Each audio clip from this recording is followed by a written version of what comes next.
Hi guys, మీరు చూస్తున్నారు RK career point YouTube channel. Friends, ఈ వీడియోలో ఆంధ్రప్రదేశ్ మరియు తెలంగాణ రాష్ట్రాల్లోని బ్యాంక్ ఉద్యోగాలకు సంబంధించినటువంటి నోటిఫికేషన్ డీటెయిల్స్ అయితే చూద్దాము. వీడియోని చివరి వరకు చూసినట్లయితే క్లియర్ కట్ డీటెయిల్స్ పూర్తిగా తెలుసుకొని ఇంట్రెస్ట్ ఉన్న క్యాండిడేట్స్ అయితే అప్లై అయితే చేసుకోవచ్చు. జస్ట్ డిగ్రీ క్వాలిఫికేషన్ ఉన్నటువంటి క్యాండిడేట్స్ ఎవరైనా కూడా అప్లై అయితే చేసుకోవచ్చు అండి. ఇక పూర్తి వివరాలు చూద్దాము. సో ఇది వచ్చేసి మీరు స్క్రీన్ పైన చూస్తుంది అఫీషియల్ నోటిఫికేషన్. ఇది వచ్చేసి మనకి ఇండియన్ బ్యాంక్ నుంచి రిలీజ్ అయిందండి. సో ఇక్కడ మీరు చూడవచ్చు Indian bank logo. Indian bank recruitment local bank officers 2024 local bank officer పోస్టుల భర్తీకి గాను ఈ నోటిఫికేషన్ అయితే రిలీజ్ చేశారు. ఇది ఇండియన్ బ్యాంకే అయినా కూడా అలాగే మన యొక్క రాష్ట్రాలు, తెలుగు రాష్ట్రాల్లో ఆంధ్రప్రదేశ్ మరియు తెలంగాణ రాష్ట్రాల్లో కూడా వేకెన్సీస్ అయితే ఉన్నాయి. సో మొత్తము తెలుగు రాష్ట్రాల్లో 50 వేకెన్సీస్ అయితే ఉన్నాయి.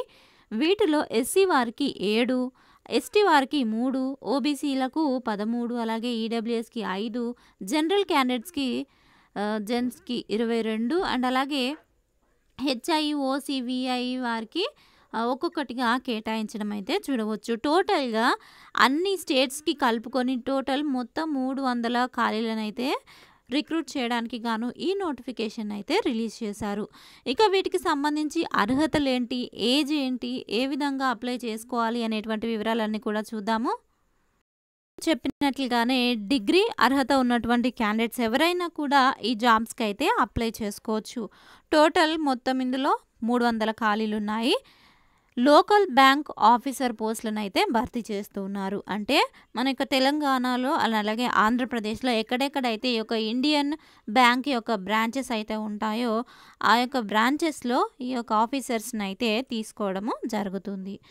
ఇక వచ్చే నెల 2వ తేదీ వరకు అప్లై అయితే చేసుకోవచ్చు. ఆన్లైన్లో మాత్రమే అప్లై చేసుకోవాలి అండి. డిగ్రీ ఉత్తీర్ణులై 1/7/2024 నాటికి 20 నుంచి 30 ఏళ్ల వయసు ఉన్నటువంటి అభ్యర్థులు అర్హులు. వీటికి ఆన్లైన్ టెస్టు, ఇంటర్వ్యూ అలాగే సర్టిఫికేట్ వెరిఫికేషన్ ఆధారంగా అభ్యర్థులను అయితే ఎంపిక చేస్తారు, గమనించాలి. ఇక పే స్కేల్ వచ్చేసి 48,480 నుండి 85,920 మధ్య ఉంటుంది. పూర్తి వివరాల కోసము నేను అఫీషియల్ వెబ్సైట్ లింక్ అండ్ అలాగే ఇప్పుడు మీరు స్క్రీన్ పైన చూసినటువంటి అఫీషియల్ నోటిఫికేషన్ లింక్ కూడా డిస్క్రిప్షన్లో ఉంటుంది. ఇంట్రెస్ట్ ఉన్న క్యాండిడేట్స్ ఒకసారి నోటిఫికేషన్ అంతా కూడా క్లియర్గా చదివి అప్లై చేసుకునే ప్రయత్నం చేయండి. ఏమైనా డౌట్స్ ఉన్నట్లయితే కామెంట్ సెక్షన్లో తెలియజేయండి. సో ఈ నోటిఫికేషన్లో ఎంపిక ప్రక్రియ అనేది ఎగ్జామ్ కండక్ట్ చేసి ఎంపిక చేస్తారు కాబట్టి ఎగ్జామ్ సెంటర్స్ ఎక్కడెక్కడ ఉంటాయి అనేటువంటి డౌట్ ఉన్నటువంటి క్యాండిడేట్స్ ఒకసారి చూడండి. ఆంధ్రప్రదేశ్ క్యాండిడేట్స్కి అయితే విజయవాడ, గుంటూరు అండ్ అలాగే విశాఖపట్నంలో ఈ యొక్క ఎగ్జామినేషన్ టెస్ట్ సెంటర్లు అయితే ఉంటాయి అన్నట్లుగా ఇక్కడ మెన్షన్ చేశారు. అలాగే తెలంగాణ అభ్యర్థులకు అయితే చూసుకున్నట్లయితే తెలంగాణ అభ్యర్థులకు హైదరాబాద్ మరియు సికింద్రాబాద్ ఈ ప్లేసెస్లో టెస్ట్ సెంటర్లు అయితే కండక్ట్ చేస్తారు, గమనించాలి. సో ఫ్రెండ్స్, చూసారు కదా, ఇది ఈరోజుకి సంబంధించినటువంటి ఈ యొక్క నోటిఫికేషన్ డీటెయిల్స్. ఈ వివరాలు మీకు నచ్చినట్లయితే తప్పకుండా వీడియోని లైక్ చేయండి. ఇంకా ఏమైనా డౌట్స్ ఉన్నట్లయితే కామెంట్ సెక్షన్లో తెలియజేయండి. Thank you friends, thanks for watching this video. Have a nice day. Bye.